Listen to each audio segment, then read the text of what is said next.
দুই একে দুই, দুই দুগুনি দশ, তিন দুগুনি ছয়, চার দুগুনি আট, আট গিন্নি, দুগুনি কই দশ, গো গিন্নি? ছয় দুগুনি 12, সাত দুগুনি, সাত দুগুনি 7 দুগুনি 14। মিথ্যে হয়ে গেছিল দাদু। হ্যাঁ গো, আমাকে ডাকছো কেন? আমি রুটি বসিয়েছি, তাড়াতাড়ি বলো কি বলবে। বলছি ফুটো এখনো আসেনি? না গো, ও সেই যে ক্লাবে গেল, এখনো তো আসেনি। ও, কালকে তো আবার পিকনিক আছে, ওই জন্য হয়তো সময় লাগছে। তুমি কিন্তু বৌমাকে বলে দিও কালকে আমরা সবাই পিকনিকে যাব। হ্যাঁ গো, আমি বৌমাকে বলেছি। দাদু, কালকে আমরা পিকনিকে যাচ্ছি। হ্যাঁ দাদু ভাই, কালকে আমরা সবাই মিলে পিকনিকে যাচ্ছি।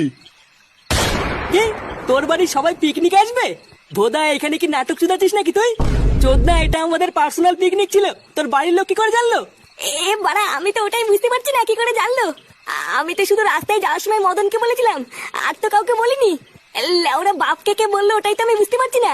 বুঝলি পল্টু, আমার মনে হচ্ছে এই মদনই পুঙ্গাটা মেরেছে। হাত বড়া, পুরো পিকনিকটার গা মারা হয়ে গেল। পল্টুদা, এবার মাল খাবো কি করে? কত আশা ছিল পিকনিকের ভিতরে গলা পর্যন্ত মাল খেয়ে পড়ে থাকবো। ফুটোর বাপ মা থাকলে তো আর কিছুই হবে না। ও লেওড়া, তুই চাপ নিস না।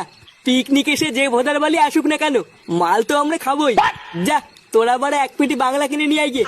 তারপর কালকে পিকনিকে গিয়ে দেখছি জল কত দূর